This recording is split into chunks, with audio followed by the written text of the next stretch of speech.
Un lector de Así Prensa me pide hablar sobre el tema de la usura y su relación con el capitalismo y por qué no existe una condena más firme de la usura.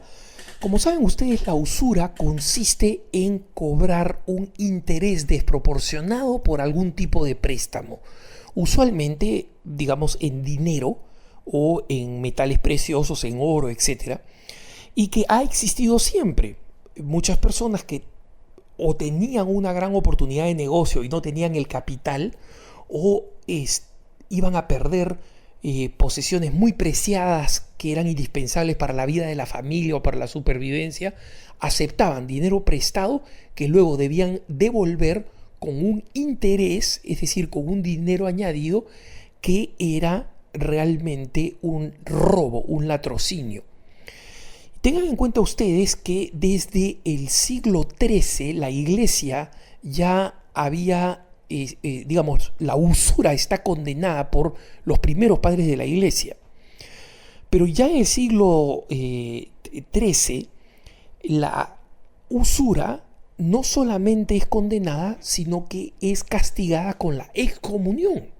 Un católico que realizaba préstamos en el mundo de la usura, en términos de usura, era inmediatamente excomulgado. Esa es la razón por la cual la tarea de prestamistas es una tarea que fue realizada por las pocas comunidades no católicas en Europa y en algunos lugares, por ejemplo, la comunidad judía, en otros la comunidad musulmana. Y esto es lo que muchas veces le ganó a judíos o musulmanes la reputación de ser personas que eran exclusivamente dedicadas al dinero, etcétera, etcétera, y que muchas veces justificó ataques, agresiones, pogroms, ¿no? Pero es porque fuera de las formas asociadas de organización, el préstamo con un interés era considerado un pecado. Con el paso del tiempo, la Iglesia comprende la lógica de la importancia del préstamo, porque el préstamo permite una de las cosas que el mismo León XIII en su primera encíclica, la primera encíclica social de un pontífice, la Rerum Novarum, señala como un deseo natural del ser humano, que es el deseo de tener una propiedad que pueda reclamar como suya, es decir, un bien que es suyo y que pueda dejar en herencia.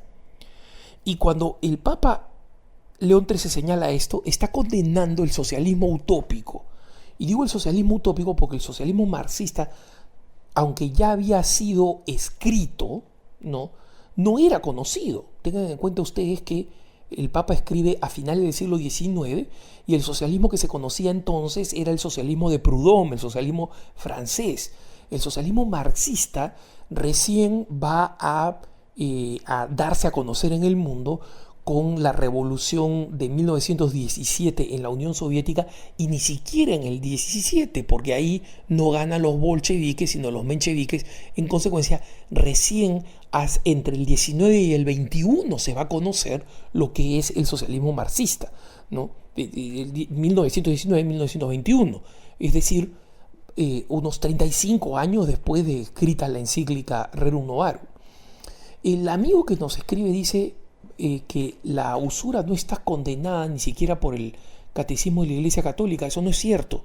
En el número 2269, el Catecismo de la Iglesia Católica señala que todos aquellos que participan de la práctica usuraria y mercantiles cometen indirectamente un homicidio, y si es que es así, le es imputable. Es decir, si un pobre entra en un estado tal que finalmente termina produciéndole la descomposición física humana y la muerte, el que ha participado en la usura mercantilista es culpable ante Dios de matar, o sea, de un pecado mortal.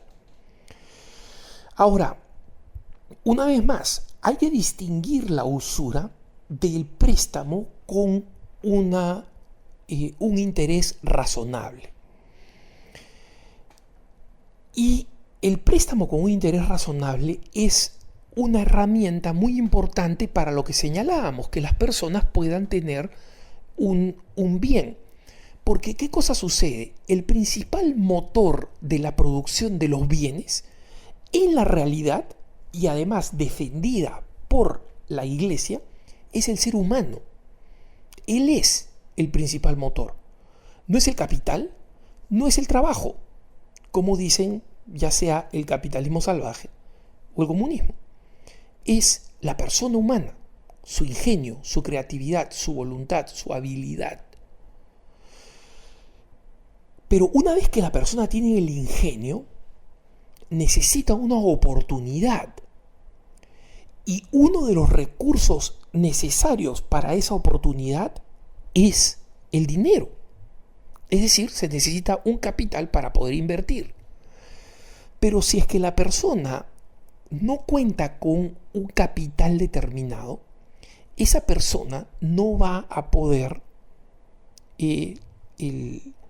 iniciar el trabajo. Necesita el capital. Y nosotros estamos en una economía en la que el valor del dinero muchas veces decrece. Y en consecuencia, ¿no sería justo pedirle a alguien, pienso en Argentina, por ejemplo, decirle a alguien, mira, préstame 50.000 pesos y yo en un año te devuelvo 50.000 pesos? Porque la devaluación de la moneda y la inflación hace que 50.000 pesos hoy no sean lo mismo que 50.000 pesos dentro de un año, que esos dentro de un año sean equivalente a 30.000 pesos. Entonces, ¿no sería justo que la persona que preste el dinero no establezca un interés? Y que este interés sea no solamente reparativo, sino que a la persona le permita hacer una ganancia razonable. Es allí donde viene el gran problema. ¿Qué cosa es lo razonable? Y allí entramos al área gris en la que fácilmente los bancos, pero menos frecuentemente que los bancos, las casas de préstamo, cruzan la barrera de lo gris y caen abiertamente en la usura. La Iglesia no tiene una definición que distingue netamente cuándo es un interés razonable y cuándo es un interés usurario. No tiene una raya fija, sí tiene un criterio. El criterio es aquello que es justo y razonable, proporcional a lo que signifique en la inversión. Es decir, si una persona tiene una idea que la va a hacer rica y necesita capital, el que proporciona el capital está proporcionando un bien importante. Y en consecuencia, ese que proporciona el capital tiene el derecho a alguna forma de participación. En el mundo financiero existen muchos términos para esto. Por ejemplo, en las empresas se llaman rondas de capital. ¿Qué cosa significa rondas de capital? Salir a buscar capital, préstamos. Y existen formas de buscar préstamos. Una primera ronda significa a personas que entran al negocio cuando el negocio está todavía un poco crudo, ¿no? Y en consecuencia arriesgan un poco más. Esas personas, por arriesgar un poco más, reciben una compensación teórica mayor, porque podrían perder el dinero si es que fracasa el negocio. Y cuando hay una segunda, una tercera ronda de capital es cuando el negocio es un poco más sólido, cuando está ya creciendo, donde ha comprobado que tiene posibilidades de crecimiento y en consecuencia la participación es menor. Finalmente, una empresa puede llegar a tener un tamaño en el que va al mercado público, vende acciones y a través de esas acciones es como se capitaliza y ya no necesita pedir préstamos de forma constante para poder crecer. En el inicio de este proceso, en el capitalismo habitual, están los que se conocen como inversionistas ángel, ¿no? Que viene del término en inglés angel investors, y que son personas que están dispuestas a invertir en proyectos que son de alto riesgo. Y son de alto riesgo porque, aunque sean interesantes, son sacados adelante por personas que, por ejemplo, acaban de salir de la universidad, son jóvenes, todavía no tienen experiencia empresarial y, en consecuencia, normalmente no arriesgan una cantidad importante de dinero, pero se lo dan para que estas personas puedan comenzar el negocio. Y como angel investors, como inversionistas ángeles, piden o una participación en el futuro de convertirse en socios, digamos, ¿no? O un retorno de una determinada cantidad que usualmente es muy razonable, de allí el término inversionistas ángel, ¿no?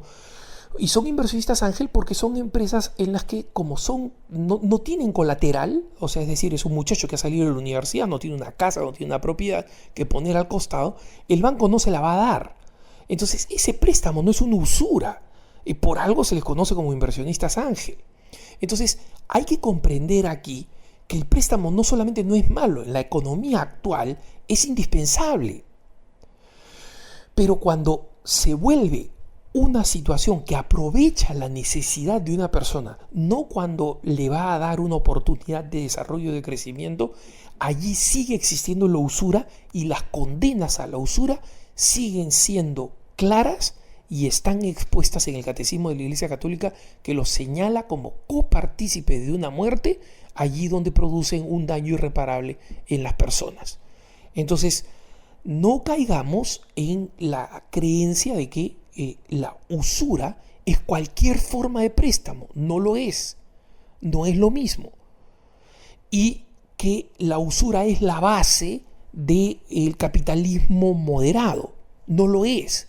Lo es del capitalismo sanguinario, el capitalismo salvaje, que ya ha sido denunciado y que existe ya no como un sistema en un país, por ejemplo, pero sí existen grandes bolsones en nuestra sociedad. En distintos lugares donde yo veo existen casas de préstamo usureras, y esas casas de préstamo no solamente son inmorales, sino que ni siquiera deberían ser legales. Que tengas un buen día.